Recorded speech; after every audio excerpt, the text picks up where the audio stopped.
et bienvenue sur ce second live d'Il était une fois. Bon, on est en comité plus réduit que la semaine dernière, mais bon, c'est pas grave, c'est plus privé, c'est plus intime. Du coup, on va commencer, tout en sachant qu'il y a quand même une latence entre ce que vous voyez et entre ce que... Oh là là, j'ai oublié de couper ça. Voilà. Et donc, normalement... vous avez déjà commencé à donner les mots, donc j'ai le droit à lapin, armure, ours en peluche, Égypte. Il m'en faut un cinquième. Un petit cinquième, s'il vous plaît. Je vais commencer à les écrire devant moi. Hop. Ah. Un cinquième, non? Vous voulez pas un cinquième mot? Lapin, armure, ours en peluche, Égypte. Il m'en faut un cinquième. Non? Bague, d'accord, merci. Ah, trop tard, bague. Alors, nous avons dit lapin, armure, ours en peluche et Égypte et bague. D'accord. Bon, je vais réfléchir un petit peu à ça. J'ai pas de musique de salle d'attente malheureusement, mais pour vous faire patienter éventuellement, je peux dessiner. Et puis, je vous laisse parler entre vous dans le chat le temps que j'y réfléchisse. Hop, je change d'écran. Donc, un lapin, un ours en peluche, un armure. Ok, je vois à peu près. Donc, nous allons faire un petit lapin. Notre héros sera un lapin. Alors, voyons pas. Un lapin. J'ai quand même un peu du mal à dessiner.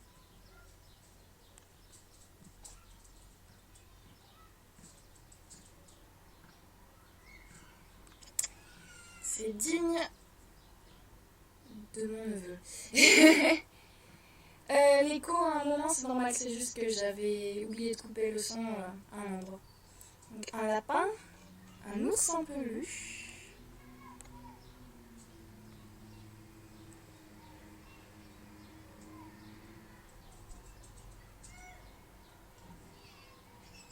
Un ours en peluche est quand même mieux fait que mon lapin. Hein.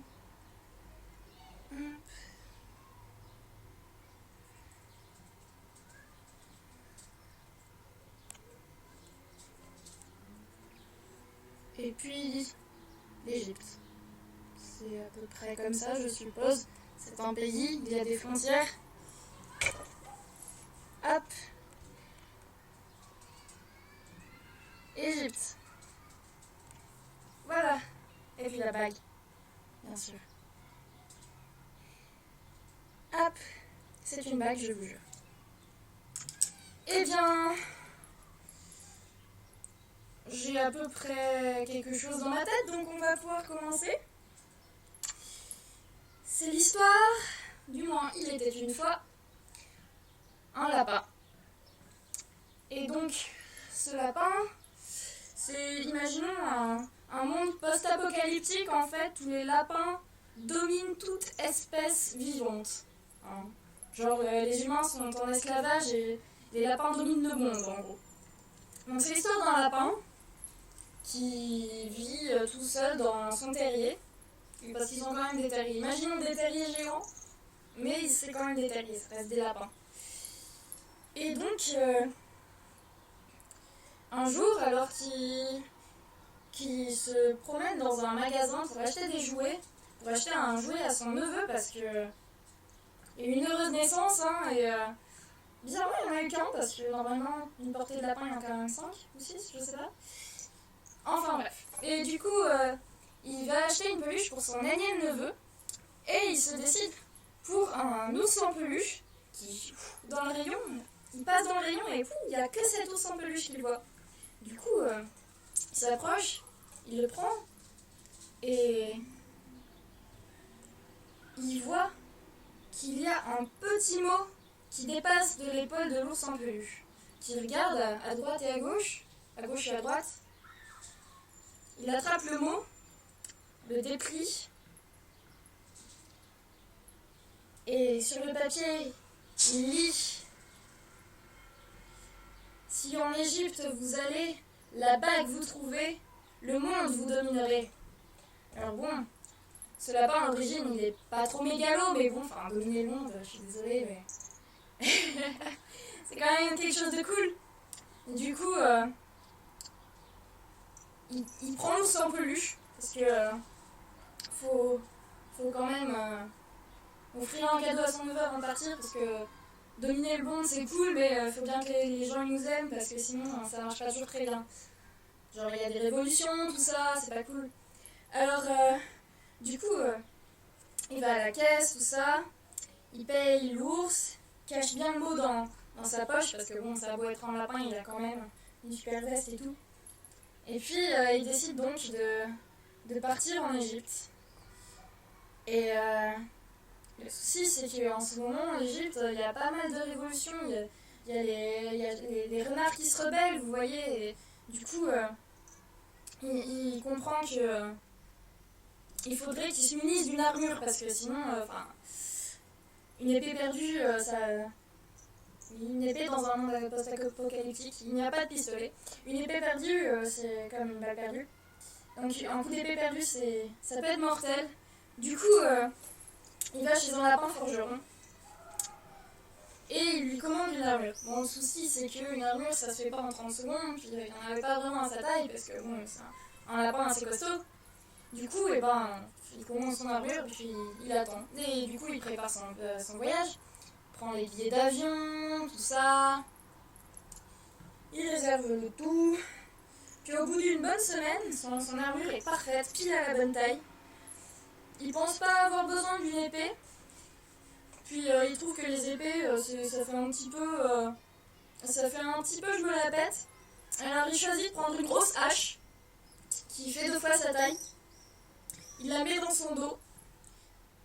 Il a un souci, c'est qu'il passe pas à l'aéroport avec la hache. Du coup, il doit la laisser. Et du coup, il part en Égypte. Et donc, bien sûr, il faut savoir qu'il a offert l'ours en peluche avant de partir en Égypte, hein, parce que c'est jamais, hein, peut-être qu'il reviendra pas vivant. Donc, arrivé en Égypte, et il n'est pas très avancé parce que il a eu un papier qui lui a dit d'aller en Égypte pour trouver une bague, mais bon, genre, il arrive dans un bazar et puis il y a 150 000 personnes qui vendent des bagues, donc c'est pas très pratique. Il se demande vraiment comment il va trouver la bague. Il sait même pas comment se renseigner, il a pas de carte, enfin. Il décide d'aller passer la nuit à l'auberge, et comme ça, peut-être qu'il rencontrera un vieux mystérieux qui lui dira où trouver la bague. Donc il cherche un petit établissement où passer sa nuit. Il entre, il demande une chambre, tout est parfait, il la paye. Puis il s'attable pour son repas du soir. Et là, il y a un petit enfant qui s'approche de la table et qui fait je pense que vous êtes à la recherche de ce que je recherche. Le lapin il fait pardon? Vous cherchez une bague, n'est-ce pas? Et le lapin il est qu'est-ce qui vous fait dire ça? Le petit il fait vous avez une tête de quelqu'un qui a acheté un ours en peluche. Et c'est moi qui ai mis le beau dans cet ours en peluche. Le lapin il est un peu étonné parce que en quoi ça peut se voir sur quelqu'un qui a acheté un ours en peluche quoi. Et surtout celui avec le mot. Comment il sait qu'il a le mot? Puis le lapin vous avez le mot qui dépassait de la poche. Je reconnais le papier que j'ai utilisé. Le lapin il comprend un petit peu mieux.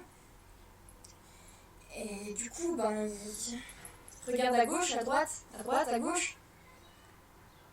Et vous pourriez me dire où est-ce que se trouve cette bague? Le petit lapin il regarde et fait je pourrais, mais ça va vous coûter cher. Le lapin il est genre mais attendez, vous venez vers moi pour m'offrir une information et ensuite vous me la vendez, mais c'est du vol. Ouais, c'est du vol. le petit il tend la patte. Le lapin il est quand même exaspéré, mais bon voilà quoi, avec cette bague il peut dominer le monde, alors bon, il paye. Et du coup, le petit garçon lui dit demain, au lever du soleil, rejoignez-moi derrière le rocher. Demain, il dit mais quel rocher? Il y a plein de rochers. Vous reconnaîtrez le rocher. Le lapin, d'accord. Bon, il va se coucher. Il est un petit peu nerveux parce que c'est l'aventure et il a le cœur qui bat très vite et il est quand même assez content. Et donc le lendemain, il se réveille avec l'aurore, il se tire et puis il part à la recherche d'un rocher qui lui ferait comprendre que c'est le rocher auquel il doit se rendre. Bien sûr, il le remarque assez rapidement, en fait c'est le rocher le plus grand de la ville qui dépasse de tout. Et donc il s'y rend et il y a le petit qui l'attend avec une cape. Il est encapuchonné si vous préférez. Et personne ne vous a suivi? Le lapin, je sais pas moi. Le petit lapin il regarde vers lui et fait ah non si. Donc le grand lapin il suit le petit lapin et ils partent en trajet, ils commencent à sortir de la ville. Puis il y a de moins en moins de choses autour d'eux, de moins en moins d'arbres, de plus en plus de sable. Et puis au bout d'un moment ils arrivent à un endroit où ils voient une petite entrée de terrier. Et le petit fait c'est ici. Le lapin il fait mais comment je saurais que c'est ici? Et le petit lapin il fait vous pouvez pas savoir mais moi je sais. Du coup le petit lapin il rentre dans la petite entrée de taverne suivi du grand lapin et ils arrivent dans une grande caverne avec un petit rocher au milieu avec une bague. Et le grand lapin il est comment ça se fait que personne ne l'ait trouvée alors qu'elle est aussi facile à trouver? Le petit lapin, il regarde à droite, il regarde à gauche, il s'approche et il fait c'est un secret. Et puis tout d'un coup, il y a la petite entrée du terrier qui se referme et en fait, le petit lapin, il enlève sa capuche, il enlève son déguisement de lapin et en fait, c'est un renard. Et puis il attrape la bague et il fait c'était en l'heure. Et puis là, il y a plein de renards qui sortent. Et il mange le lapin. Et voilà, c'est la fin. Bon, voilà, j'espère que ça vous a plu. Ça a un peu fini sur des chapeaux de roue. Mais je ne suis pas rousse donc ça marche pas. Et voilà, j'espère que ça vous a plu. Turlututu chapeau pointu. Et puis je pense que je vais m'arrêter là, j'attends vos commentaires. Et puis je vais mettre la vidéo sur YouTube incessamment sous peu. Je vais juste lire vos commentaires là et répondre en direct si j'arrive à voir s'il y a eu des commentaires auxquels il faudrait que je réponde. Sinon j'attends des commentaires constructifs par rapport à cette fois, par rapport à la fois précédente, pour ceux qui étaient là la fois précédente. Et puis même pour ceux qui n'étaient pas là la fois précédente, comment vous avez trouvé. Et voilà. Et puis je suis contente que vous ayez été assez nombreux au final, hein. Je pensais pas avoir plus de 5 personnes cette fois-ci. J'étais genre, ah si ça se trouve je pourrais pas avoir mes 5 mots. J'espère qu'il y aura plus de monde la prochaine fois. Et puis voilà. Je vous souhaite une bonne soirée et bisous, bisous. Je vous aurais bien fait un bisou de lapin mais il n'est pas là. Bye bye.